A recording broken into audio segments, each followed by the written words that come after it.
Shalom, selamat pagi semua. Apa kabar? Kenapa luar biasa? Salah. Luar biasa dalam hidup kita bukan karena Tuhan hebat. Salah. Loh, karena kita nurut. Oh, amin. Saudara, mujizat, kuasa, pertolongan Tuhan, hebatnya firman Tuhan itu hanya terjadi kalau kita nurut. Amin.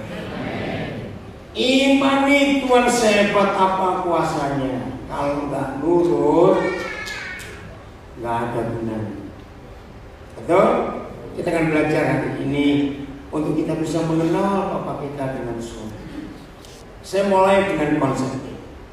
Siapa yang percaya, benar ya, bahwa kalau hidup kita ini sungguh-sungguh dengan Tuhan, kalau hidup kita ini taat kepada Tuhan, kalau hidup kita ini nggak neko-neko, orang Jawa bilang, kalau hidup kita ini sungguh-sungguh, apa saja yang Dia perintahkan kita taati. Dengar pertanyaannya, percaya nggak? Kita nggak usah banyak minta, nggak usah banyak berdoa, Tuhan tahu yang kita perlukan. Betul? Sungguh? Loh, saya tanya ini yang di atas juga. Saya ulangi lagi ya, supaya mantap. Siapa yang percaya kalau dalam hidup kita ini sungguh-sungguh mentaati Tuhan, apa yang Dia katakan kita lakukan. Untuk Tuhan berkata ampuni musuhmu, kita ampuni, hidup kita kudus di hadapan Dia, hidup kita benar di hadapan Dia. Tidak perlu panjang-panjang kalau berdoa, gak perlu minta yang macam-macam. Pasti Bapa kita tahu yang kita perlukan. Betul? Sungguh? Loh, ini penting loh ini. Betul lagi sekali? Nah, saya balik sekarang. Kalau begitu, ketika ada orang Kristen doanya panjang-panjang, lama, kira-kira dia bagaimana? Loh, kan saya balik. Ibu Kepala jawab, justru kalau saudara dan saya percaya. Kenapa tidak? Kalau kita percaya, hidup kita sungguh-sungguh, kita nggak perlu banyak memberitahu Tuhan. Pemazmur pernah menulis, sebelum kita minta, sebelum kita berkata apa-apa, Dia sudah sungguh itu. Loh, betul percaya. Sebelum kita ngomong apa-apa, sebelum kita minta apa-apa, Tuhan sudah tahu. Betul tidak? Nah, terus yang ngomong ngasih tahu Tuhan banyak-banyak. Untuk apa? Jawabannya karena nggak yakin. Loh, kok nggak percaya? Betul tidak? Karena tidak yakin. Maka itu pertanyaan ini penting. Bahwa dalam hidup kita asal nurut saja, hidup benar di hadapan Dia, maka waktu-waktu yang sering kita pakai panjang-panjang untuk berdoa, itu akan kita pakai untuk yang lain. Dipakai untuk apa? Mari kita lihat kalimat ini. 1 Yohanes 5:14. Ada satu kata penting, 1 Yohanes 5:14. Lihat ini ya, 1 Yohanes 5:14. Saya waktunya saya nggak tahu, kalau sampai 8:30 selesai, seharusnya tadi ujiannya dikurangi. Maaf saudara, nggak apa-apa ya. Sayang waktu. Kata pertama ini dan, ayo dan, stop dulu kalimat ini. Keberanian percaya. Kalau saudara mendengar kata berani, itu pasti punya apa? Dalam bahasa Indonesia ada pepatah bagus. Berani karena benar, takut karena Dan itu betul. Nah, kalau kita sering takut doa kita nggak dijawab, renungkan ya. Kalau kita sering takut doa kita nggak dijawab, maka itu kita lebih panjang doanya. Beliau atau tidak cepat jawab. Lu benar atau tidak? Kalau kita benar di hadapan Bapa, lu teruskan ini loh ayat. Kalau kita yakin karena hidup kita taat kepada Dia, darah Yesus menyucikan kita, pertobatan kita nggak diragukan, berarti kita punya apa? Keberanian. Betul? Maka itu ini penting. Jadi buat Tuhan, hidup rohani tidak diukur berapa jam sehari kita berdoa, berapa hari kita puasa sebulan. Tidak. Hidup rohani kita diukur berapa kenal kita dengan Bapa di surga ini. Betul tidak? Kalau kita kenal, berarti posisi kita dibenarkan di hadapan Dia. Nah, kalau kita yakin benar, berarti kita apa tadi? Berani. Dan inilah keberanian percaya kita kepadanya, yaitu bahwa Ia, Bapa di surga, ngapain? Mengabulkan doa kita. Jikalau, nah stop dulu. Apa dikata jikalau? Syarat. Betul? Asal apa? Teruskan. Nah, kita meminta sesuatu kepada Bapa menurut kehendaknya. Dengar ya, saya beri pertanyaan. Setelah kita tahu hukum Bapa kita, bahwa inilah keberanian percaya kita kepada Dia, minta apa saja asal menurut kehendaknya, maka kita berani untuk datang kepada Dia. Betul? Sekarang saya balik. Berarti sebelum kita berdoa, cari kehendaknya dulu, atau setelah doa baru cari kehendaknya? Ini pertanyaan penting. Loh, mana dulu? Ya, jadi mana dulu? Cari kehendaknya baru berdoa, atau berdoa dulu baru cari kehendaknya? Ayo jawab. Nah, yang kita lakukan ngerocos dulu, baru kalimat terakhir, jadilah kehendakmu. Sudah ngomong panjang-panjang, baru bilang jadilah kehendakmu. Apa nggak ngeluh Tuhan? Maaf ya, saya pakai bahasa manusia. Pusing nggak Tuhan kalau mendengar kita ngomong panjang-panjang, baru buntutnya jadilah kehendakmu.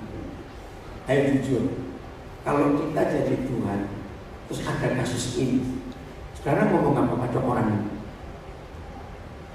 Maka itu tadi lagu terakhir, saya ngomong itu penting. Menurut kehendakmu terjadilah. Gampangnya ini. Menurut kehendakmu terjadi. Ngerti nggak sih saudara? Saya ajak ngomong itu tidak jelas kan? Jadi selama ini kita salah atau benar dalam berdoa? Lu ayo saya tanya, selama ini kita salah atau benar dalam berdoa? Salah. Nyerocos dulu baru jadilah kehendakmu. Ya Tuhan pusing.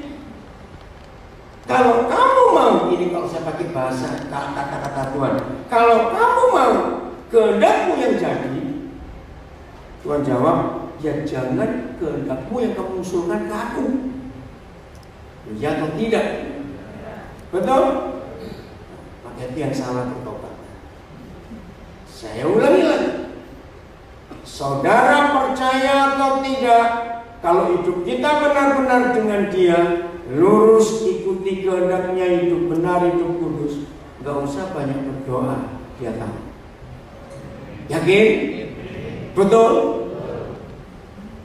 Siapa pernah ngitung? Maaf ya. Siapa pernah ngitung dalam doa yang nggak pernah terulang lagi satu kata pun? Itu maksimal berapa menit? Ini perlu dihitung loh saudara. Karena kita banyak salah dalam doa ini. Ayo, siapa pernah ngitung berapa menit maksimal? Kalimat-kalimat doa kita nggak akan terulang lagi. Saya pernah buat tes ini di banyak baik para pendeta, teman-teman saya, baik jemaat. Ayo, berapa menit kira-kira aja? Nggak apa-apa, salah nggak apa-apa. Ini penting. Yang di rumah juga ada jawaban. Ayo, berapa menit cepetan? Wah, tinggal nyebut aja kok. Orang ini 2 menit. Oke, itu yang jarang ngomong. Coba cerewet dikit, berapa menit? Enggak? Ya. Ada suara, betul? 5 menit itu maksimal. Jadi gini ya, nanti kalau doa pasang timer, ya stopwatch, sambil ngomong yang nggak terulang lagi. Kalau bisa 5 menit, hebat. Nanti menit ke-6 balik lagi. Ya tak sih bisa. Lu ya kok tidak saya tanya ini cepetan lah. Betul? Oke, saya akan buktikan dengan 2 ayat. 1 Yohanes 2 ayat 24 dan 25. Ini penting sekali. Yohanes 2 24 25. Tunggu juga 20 menit. Cepetan. Yuk, mana Yohanes 2 24 25. Tetapi Yesus sendiri tidak mempercayakan dirinya kepada mereka karena baca. Karena Yesus ngapain? Mengenal mereka semua. Saya tanya, kata Yesus mengenal mereka semua, ini negatif atau positif? Coba jawab. Negatif. Kenapa? Ayat 25. Ini masalah. Dan baca sama-sama. Karena tidak perlu seorang pun ngapain? Memberi kesaksian kepadanya tentang manusia. Artinya begini. Jadi menurut ayat ini, perlu nggak Tuhan itu kita beritahu sesuatu? Jawab. Betul? Yang di atas yang nggak dengar suara. Perlu nggak menurut ayat ini Tuhan kita beritahu sesuatu tentang orang lain? Betul? Yakin? Padahal faktanya kalau kita doa bagaimana? Ayo, kalau kita doa bagaimana? Memberitahu Tuhan, tolong Tuhan, dia itu miskin sekali Tuhan, sampai makan aja nggak bisa. Doa ini salah atau benar? Loh, ayo, doa ini salah atau benar? Salahnya berapa kali?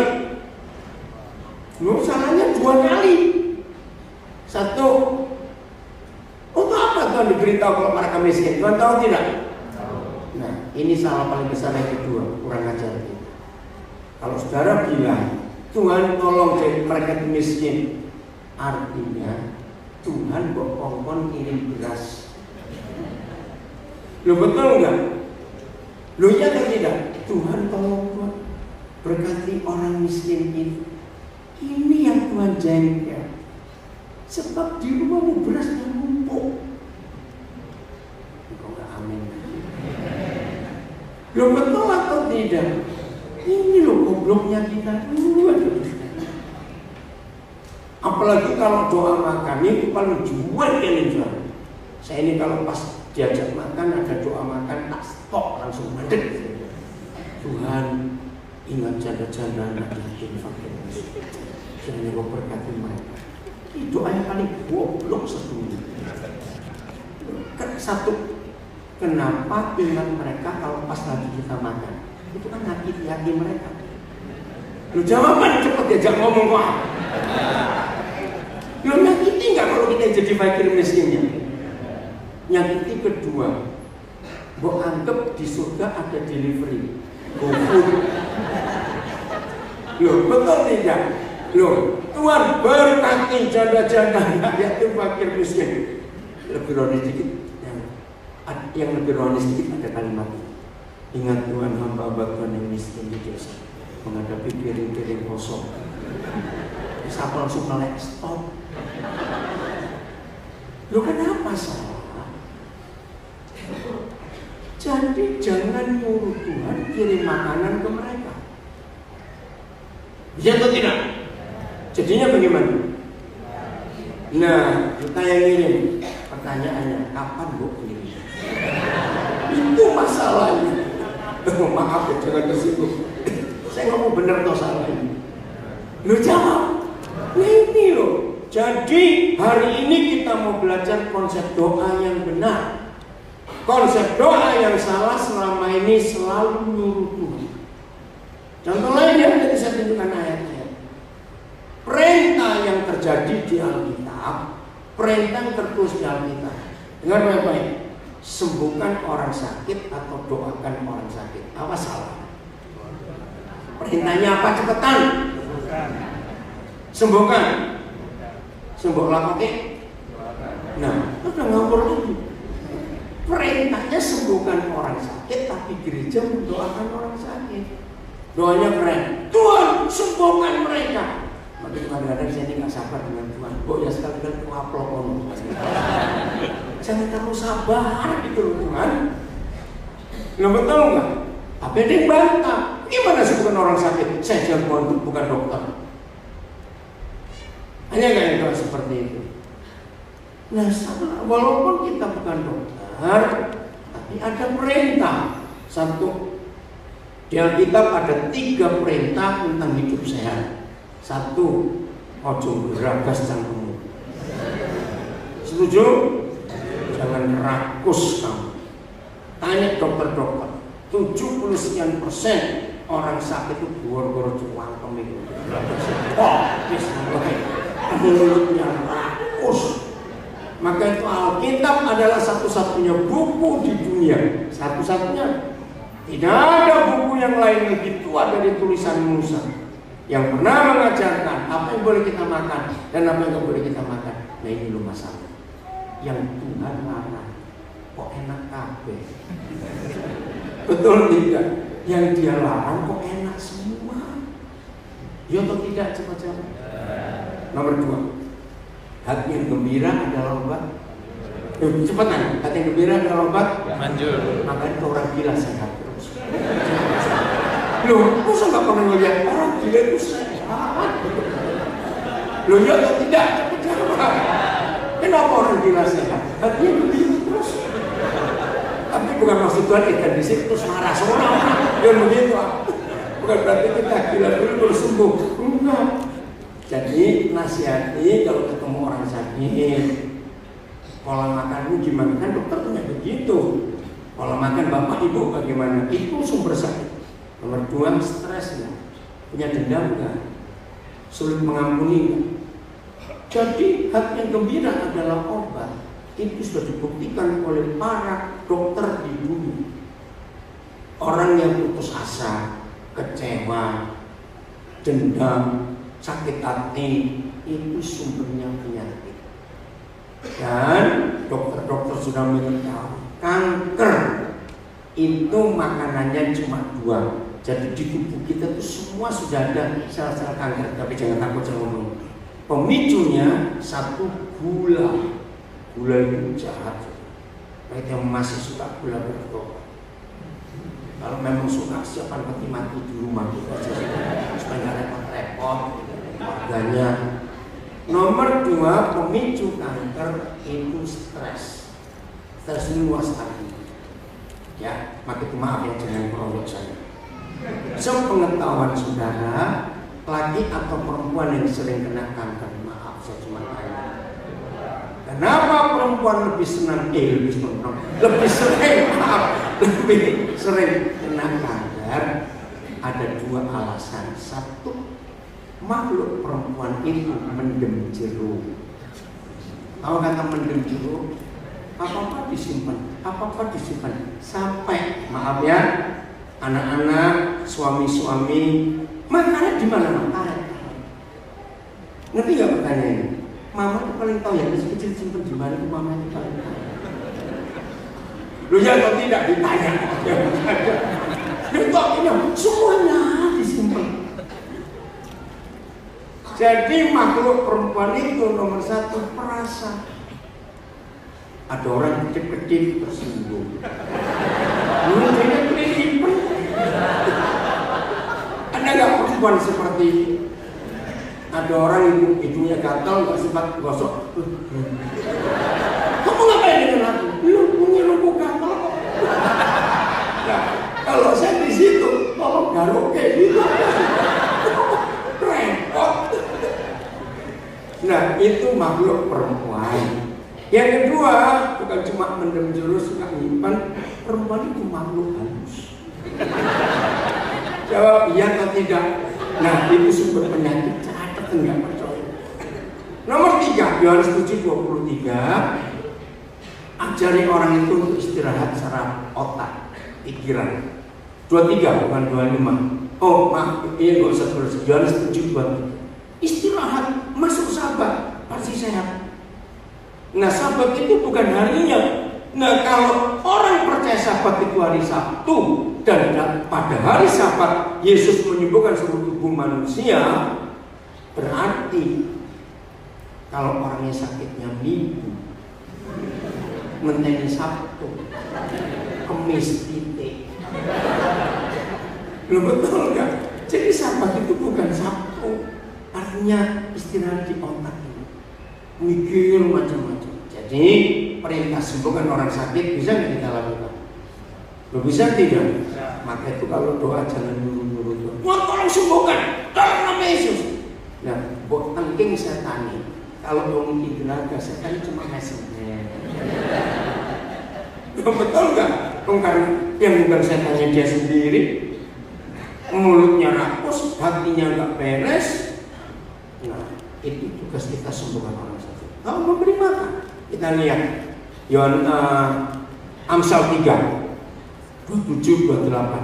Jadi stopnya yang hanya doa makan dengan orang susah, orang miskin, nafas. Amsal 3:27. Ada terjemahan yang salah di sini. Saya akan baca dengan terjemahan betul. Lihat aja. Janganlah menahan kebaikan. Janganlah menahan kebaikan untuk, bukan daripada, untuk orang-orang yang. Nah, selama kita hidup sering gak kita ketemu orang-orang yang punya hak untuk terima kebaikan Tuhan? Sering tidak? Nah, maka itu tugas kita, jangan kita tahan kebaikan yang mereka harus terima. Karena kalimat berikut saya ganti kata padahal dengan kata karena. Ayo, karena apa baca? Lo jangan engkau dong, ini model aku engkau. Nah, ini kau terus itu. Makanya gak pernah budal-budal nyuruh orang lain terus. Padahal karena aku mampu melakukannya. Maka itu kalau kita mampu melakukan, jangan nyuruh Tuhan kirim GoFood. Enggak, amin kan? Di Kudus ada GoFood enggak? Ada. Wih, lumayan di Kudus. Loh, tersinggung beneran. Oke. Nah, ayat 28. Ini lebih hebat ayat 28. Janganlah, awas engkau lagi. Ayo, coba. Janganlah aku berkata kepada sesamamu yang lapar, yang miskin semuanya, pergilah dan kembalilah, besok akan kuberi. Hati-hati wong Jawa. Ini kalau besoknya orang Jawa, mati orang. Loh, kenapa kalau pakai besoknya orang Jawa yang lapar mati? Karena orang Jawa besok itu ben-ben, apa? Ya besok, betul? Sedangkan, ayo baca sama-sama. Yang mereka minta ada padaku. Maka itu jangan nyuruh Tuhan, awas. Lo enggak amin. Lo betul namanya? Oh, kayak terpaksa. Betul? Oleh hari ini doa kita jangan nyuruh Tuhan. Kalau kita ada, kita yang pergi. Maka itu doa. Doa makan yang benar begini. Bapa, terima kasih Engkau kenyangkan kami. Kami siap mengenyangkan orang yang lapar. Nah, itu Tuhan sedang doa seperti itu. enggak amin. Betul? Siap? Mau berubah hari ini? Inilah keberanian percaya kita kepadanya, yaitu Ia mengabulkan doa kita asal kita minta sesuatu kepadanya sesuai dengan kehendaknya. Jadi tidak bisa kita memaksa Tuhan untuk membereskan kalau kita nggak beres. Setuju ya? Jadi yang penting betulkan dulu hidup ini. Yesaya 48. Ayo cepat. Yesaya 48. Mulai ayat 17. Ya, contoh, anak-anak yang berantakan, sering nggak kita dimintai doa? Tolong doakan. Aduh, anak-anak kami tuh. Sering nggak? Loh, sering nggak dimintai doa seperti itu? Tolong doakan keluarga aduh anaknya berantakan. Nggak usah didoakan. Lihat firman. Beginilah firman Yahweh penebusmu, yang Maha Kudus Tuhan Israel. Akulah Yahweh Tuhanmu yang satu. Ayo baca, yang mengajar kita tentang apa yang memberi faedah. Kedua, yang menuntun kita di jalan yang harus kita tempuh. Stop dulu. Selama ini kita nggak bosan-bosan diingatkan oleh para pengkhotbah, worship leader, pemimpin pujian, diingatkan. Saudara percaya, dia itu penyembuh, dia itu pemberi berkat, dia itu penolong, dia itu begini. Sering nggak kita dengar itu? Dia itu penganggur, dia itu penjunan, dia itu kembali yang baik. Aduh, banyak lagi yang lain. Hari ini Papa kita punya dua hal lagi yang kita hampir tidak tahu. Satu, dia ngapain? Nah, yang baca. Satu, dia mengajar. Dua, menuntun. Ini loh yang luar biasa. Apa jadinya kalau kita nggak mau diajar? Kurang ajar, susah bener jawabnya. Saya ulang lagi. Apa jadinya kalau kita nggak mau diajar? Nah ini banyak atau sedikit kita yang kurang ajar. Ngaku, awas. Bisa tanya ngaku. Banyak atau sedikit kita yang kurang ajar. Puji-puji Tuhan. Tuhan ampuni kalau kita ngaku. Kedua, apa jadinya kalau kita nggak mau dituntun? Kesasar. Oh. Kenapa Yesus berkata kamulah domba-domba? Saya tuh mikir, kenapa dia berkata kamu kucing-kucingku? Loh, serius itu dulu dikandani gua. Apa bedanya kucing dengan mbek? Cepetan. Kucing nyakar. Puji Tuhan nanti jawab, kucing nyakar. Apa sih nyakar Tuhannya? Bukan. Oke, dua. Kucing bagaimana? Bedanya kucing dengan domba? Cepetan. Semuanya. Mana lebih pintar, kucing atau mbek? Kucing. Nah, maka itu kucing nggak perlu gembala. Betul? Siapa pernah jengkel dengan kucing tetangga? Cuma nyolong liwak. Kan ada orang Jawa punya tradisi jangan kucing kualat. Terus dikarungi bawa jauh. Berapa kali terjadi? Kita belum nyampe rumah dia nyampe dulu. Lu betul tidak? Maka itu kucing itu nggak perlu dituntun, mbak yang perlu dituntun. Karena kita nggak tahu, betul ya? Nah, apa yang terjadi kalau kita nurut? Lihat ayat 18. Kata pertama ini penting. Apa kata pertama? Nah, ini ya. Apa kata lain sekiranya? Arti kata sekiranya itu apa? Jika bukan, seandainya bukan. Oke, cepetan. Menurut firman ini, Tuhan maksa kita nggak untuk nurut dan untuk diajar. Nah, itu maksudnya. Itu yang saya tahu. Sekiranya. Jadi terserah kita mau nurut atau enggak urusanmu. Pokoknya Papa menyediakan ajaran dan tuntunan, sisanya terserah. Tapi kalau saudara dan saya, sekiranya siapa? Aku koan-kolan. Sekiranya aku memperhatikan perintah-perintahnya, ini hasilnya. Ada dua akibat. Satu, maka apa kita? Nah, damai sejahtera ini sumber kesehatan. Betul enggak? Orang yang hatinya ayem, hidupnya tentrem, hatinya sejahtera, pikirannya tenang, enggak kemurungsung. Orang Jawa bilang, enggak seperti air mendidih, orang itu pasti sehat. Lo betul gitu? Sehat. Maka damai sejahtera kita akan seperti apa? Sungai tidak pernah kering dan kebahagiaan kita akan terus berlimpah. Nah, coba keluarkan dua hal, damai sejahtera dan kebahagiaan. Jujur, susah atau mudah dapat dua hal? Kenapa susah? Tak balik gimana? Kenapa susah?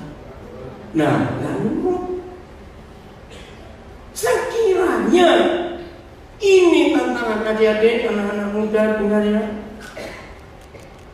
Awas kamu. Tuhan, kenapa hidupku begini? Tanya, bukan tanya ke Tuhan kenapa begini, tanya dirimu, aku sudah nurut atau belum? Semua itu karena ketaatan. Damai sejahtera kita, kebahagiaan kita terus nggak akan habis. Nah, dampak besarnya, lihat ayat 19. Siapa yang kena efek, kena impact, kena dampak ketaatan kita? Maka keturunan kita. Siapa itu keturunan? Anak cucu. Akan apa? Ya, nama mereka terus tidak akan dilenyapkan atau ditiadakan dari hadapanku. Jadi artinya anak cucu kita bagaimana? Taat. Tetap eksis, tetap ada di hadapan Tuhan. Maka itu saya balik.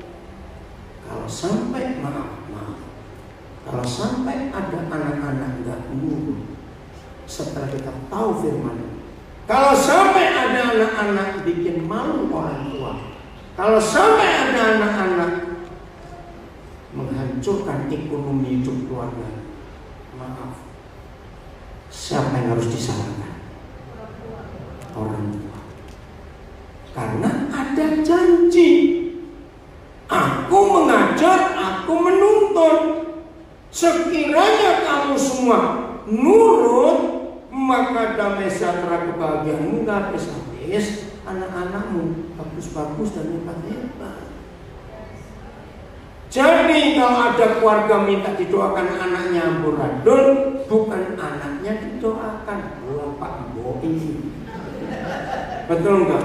Orang tuanya itu perlu dikeramasi, dibaptis, malah direndam seminggu tergelodongi, dan dosanya lepas semua.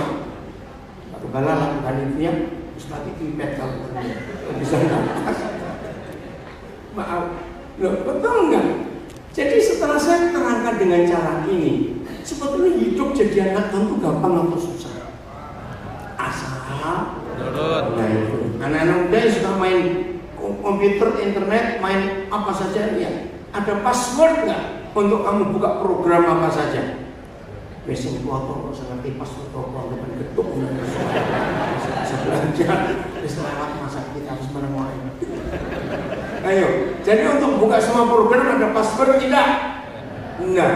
Password surga itu cuma 4 huruf, TAAT. Mola alih odong. Apa itu? Nah, itu passwordnya surga. Asal kita taat, semua program surga itu terbuka untuk hidup kita. Enggak perlu yang lain-lain. Betul? Matius 6. Jami mati opo yo mati. Matius 6 ayat 32. Mati kamu dalam Yesus. Matius 6 32. Oh 31 maaf. 31 dulu ya. Ayo mana 31 Matius 6. Sebab itu janganlah kita ngapain? Khawatir sebab dulu. Ingat ya, tidak berzina, tidak mencuri, tidak membunuh, tidak macam-macam, tapi khawatir hukumnya sama. Jangan berzina, jangan membunuh, jangan mencuri, jangan sama. Jadi kalau ada pendeta, ada orang Kristen tidak membunuh, tidak berzina, tapi khawatir tetap masuk neraka, catatan. Karena melanggar firman. Janganlah kita khawatir dan berkata apa? Apakah yang akan kami makan? Apakah yang akan kami minum? Apakah yang akan kami pakai? Jangan. Nah, 3 hal ini, makan, minum, pakai, itu nggak cuma ya makanan ya pakai minuman, tidak. Artinya kebutuhan-kebutuhan pokok manusia. Jadi jangan disempitkan cuma masalah makanan, pakaian, minuman, enggak. Artinya semua kebutuhan kita. Ayo jawab jujur. Orang kaya atau orang miskin yang kebutuhannya lebih banyak? Salah jawab, Pak. Ini penting. Orang kaya atau orang miskin yang kebutuhannya lebih banyak? Nah, aneh bukan? Loh, ini kalau pakai lebih kan? Seharusnya orang kaya nggak perlu banyak butuh apa-apa, uangnya banyak. Tapi mengapa dalam fakta justru orang kaya itu kemerungsung? Tahu ya? Wah, ingin itu, yang miskin. Ya terus no. Kalau miskin, ya mesam-mesam baik. Betul nggak? Ya senyum-senyum aja. Oh memang mau ingin apa? Enggak sok buku. Kan itu masalahnya. Ya betul nggak? Maka itu bagaimanapun juga tetap enak jadi orang pas-pasan. Udah nggak aneh. Maka Tuhan Yesus yang berkata, orang kaya susah. Kenapa susah ke surga? Karena banyak keinginannya. Nah, ini hukum yang kita harus pakai dalam hidup kita. Betul? Saya lanjut. Jadi semua kita pasti punya kebutuhan hidup. Ya kok nggak amin? Benar, nggak kurang. Betul, semua kita pasti punya kebutuhan hidup. Nah, tapi Papa kita menjamin, jangan kamu khawatir. Siapa percaya Papa kita nggak asal ngomong, Pak Gembala minta tambah dikit dulu waktunya. Sebentar, nggak mati-mati.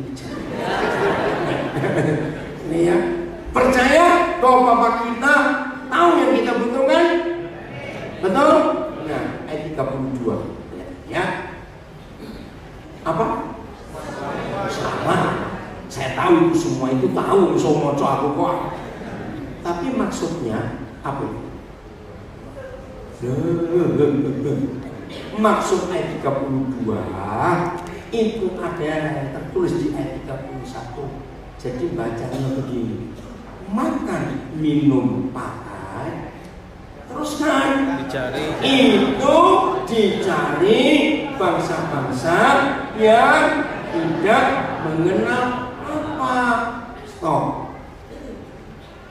Kita kenal nggak? No, kita kenal Tuhan nggak? Kita kenal Bapa di surga nggak? Kita kenal Tuhan Yesus nggak? Catat. Yang mengenal Dia perlu nggak ikut cari, ikut sibuk-sibuk, ikut khawatir, ikut macam-macam? Lu jawab juga kan? Terus mau apa? Terus gimana? Nah, ini loh rahasia yang luar biasa. Mengapa saudara dan saya tidak perlu ikut sibuk-sibuk cari makan, minum, pakai? Terus kan? Karena belum 32 ajak mulai akhirnya. Belum selesai 32 balik. Karena Bapakku yang, nah ini penting. Papamu di mana? Tunggu. Tahu nggak efeknya kalau Papa kita di surga? Oh, dampaknya apa? Kalau Papa kita di surga cepetan. Bukan tahu, nggak pakai gitu loh. Tahu benar.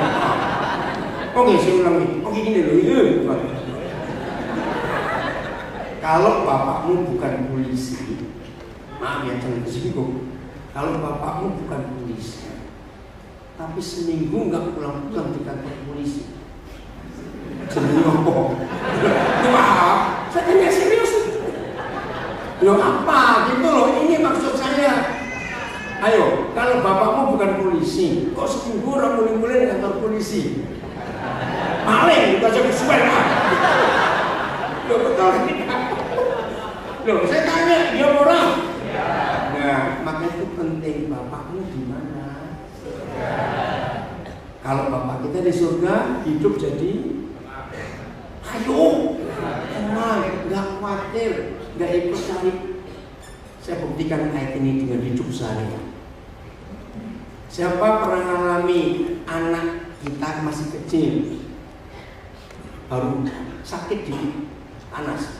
Dulu masih pakai bahasa Belanda, sumer. Tahu kata sumer? Ini bahasa Belanda, artinya summer. Panas itu loh. Loh kok ini tahu? Bahasa Belanda zaman dulu sumer. Loh, guru ngerti kalau kudus? Telah kenal. Belanda selalu jauh-jauh baru itu sekarang. Sumer itu bahasa dulu, betul ya? Nah, terus dijawabnya jadi sumeng. Ya, kan ada yang pelo, kesomong oke sama ini ya. Anak kita baru sumer dikit, mungkin cuma 36,5.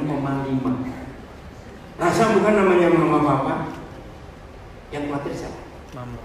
Mama. Yang khawatir siapa? Mama. Anaknya? Main. Loh ini mayatnya. Akan tetapi Papa kita di surga tahu apa? Bahwa kita memerlukan semuanya. Anak kita bajunya robek dikit. Nah ini anak-anak. Anak-anak itu sudah punya baju yang enak dipakai. Mau robek, bolong, tetap Pakai. bodoh amat. Tetap dipakai karena nyaman. Maka itu ya mama papa, kalau saudara suka memaksa anak-anak kecil pakai pakaian pesta, saya laporkan ke komisi hak anak. Loh kenapa saya marah? Anak-anak itu paling gak suka dipakai pakaian pesta. Gatal. Lo jawab iya atau tidak? Tapi bapak bohong yang kurang ajar. Bagaimana anaknya cantik as Cinderella? Tidak semua. Ini tersiksa tahu. Maka itu anak-anak yang pakai pakaian pesta, 2 jam protol. Betul nggak?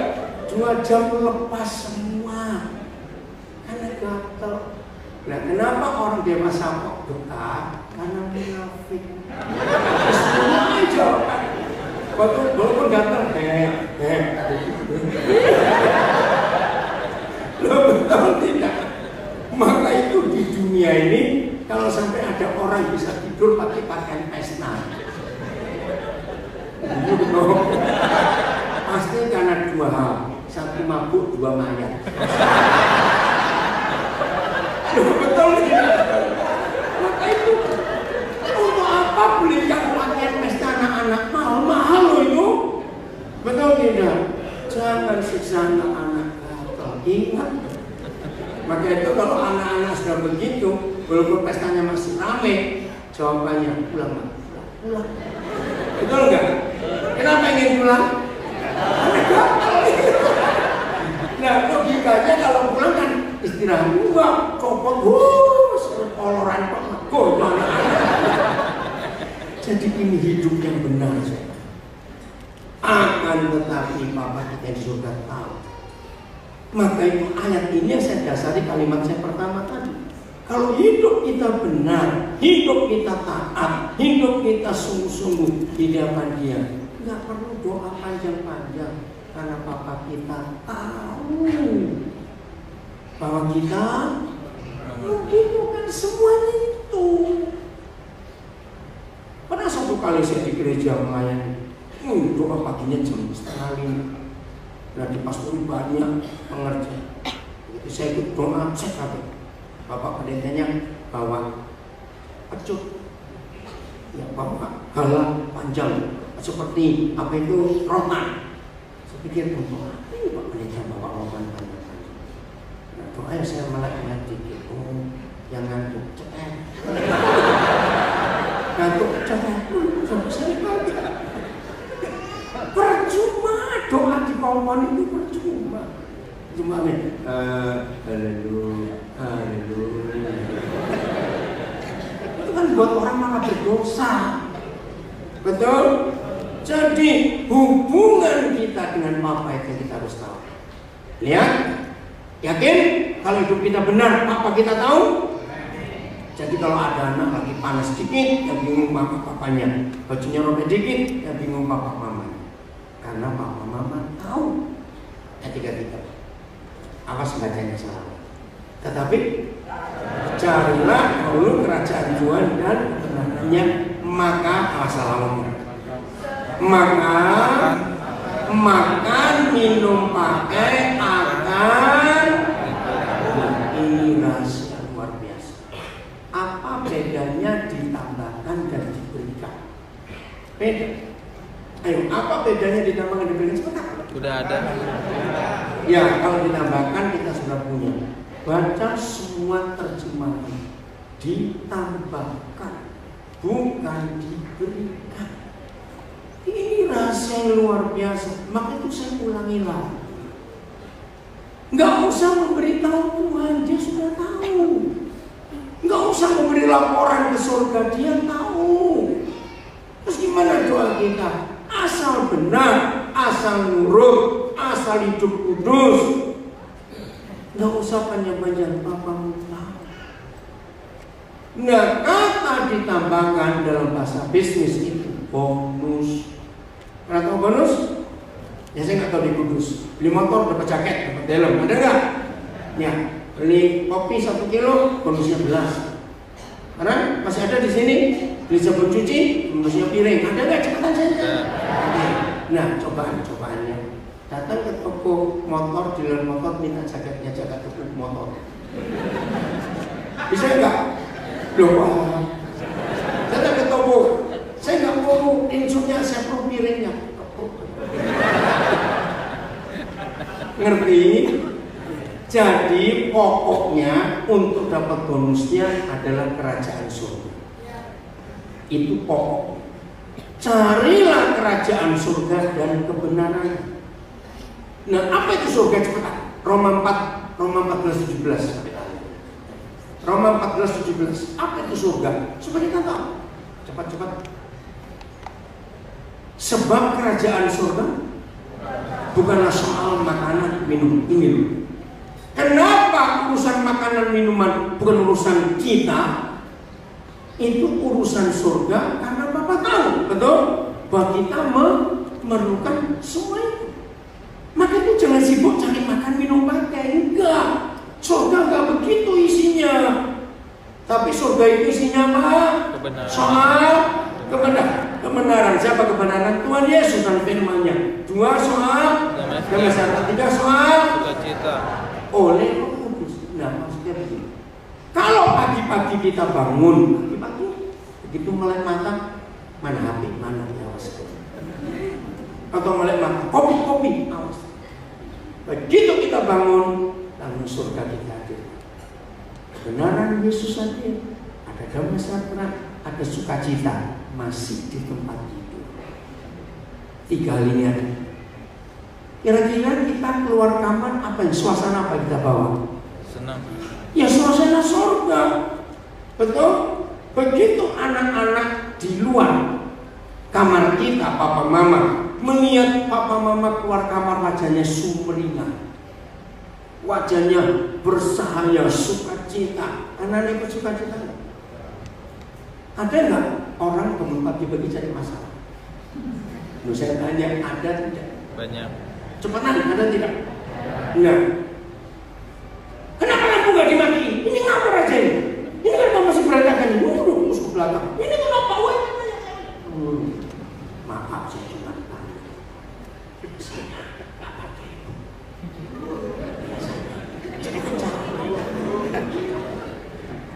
Lu kok nggak jujur ya?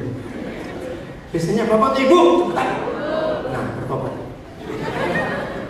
Jadi pagi-pagi bangun, jangan cari neraka, carilah surga. Ya kok aku belum nantiin? Ya pakai kalau dewe tuh ngomongin apa? Lo betul tidak? Saya ini karena sini sering nginep di rumah orang. Ada loh orang di rumah itu kemana-mana bawa sepet. Oh sepet. Ya tahu nggak kelapa? Tahu nggak? Kalau disampaikan, ya coba jalan kemana saja. Ada nggak? Lauk ini orang. Ini orang ngapain? Apa? Terlalu bersih. Orang kayak gini lagi sekali saya tanya.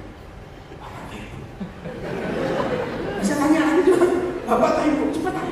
Rata-rata.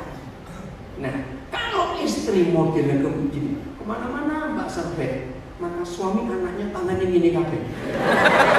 Itu salah. Betul tidak? Maka itu mulai hari ini cari dulu surga. Amin. Beserta kebenaran. Maka semuanya kan ayat terakhir, ayat 34. Matius 6 habis ini selesai. Terima kasih Pak Gembala. Ada tambahan 12 menit. Matius 6 ayat 34. Ini hidup itu enak kalau kita nurut. Mana ayo Matius 6 34. Sebab itu. Kata sebab itu ayat 31, 32, 33 sudah menjelaskan. Sebab itu janganlah kita khawatir hanya esok. Jangan salah baca. Tuhan tidak bilang jangan mikir hari esok. Salah. Hari esok kita harus mikir. Tapi yang dia tidak mau jangan khawatir. Ini loh rahasianya. Orang yang mikir pasti nggak bisa khawatir. Orang yang khawatir pasti nggak bisa mikir. Betul? Nah, orang nggak bisa mikir masalah kecil jadi apa? Besar, karena nggak mikir, khawatir. Sebab itu janganlah kita khawatir akan hari besok. Karena hari besok mempunyai kesusahannya, urusannya, bebannya sendiri. Jadi kesusahan kapan? Sehari, urusan sehari, problem sehari, cukuplah untuk satu hari. Besok ada lagi. Saya tanya, siapa bisa menolong saya? Beri saya angka kilogram beban hidup satu hari. Itu berapa kilo? Kira-kira cepat jawab. Dia bilang 2 ons enteng. Berapa kilo beban hidup sehari? Cepat. 2 kilo. Sama lah masuk 2 kilo. Hidup ini berat kok. Berapa kilo? Cepat. 20. 100 kakeknya. Kamu tuh menderita bener kalau begitu. 100 kilo semua. Oke, kurangi lagi. Berapa kilo kira-kira? 20. 25 lah, 25 semua. Ya.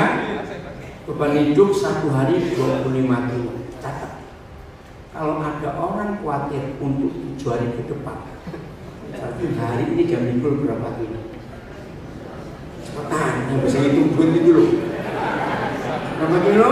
175. Hari 25 kilo. 7 hari ke depan dipikul sekarang. 175. Salah. 200. 100. Dari hari ini udah mau hitung. Salah menghitung. Kan saya bilang 7 hari ke depan. Ya betul nggak? Berarti hari ini dengan hari ini 8 kan selalu kurang 100. Sekuat-kuatnya orang mikul beban 200 kilo sehari. Jadi ayam geprek. Betul nggak? Gepeng-gepeng. Ada yang khawatir sampai tahun depan. Kalikan 365 hari. Ngerti nggak firman ini? Maka hidup anak-anak Tuhan harus selalu bersuka cita. Karena Bapamu yang di surga tahu. Jadikan berkat ini untuk orang lain. Amin. Dan memberkati kita semuanya. Terima kasih. Saya tambah waktu 15 menit.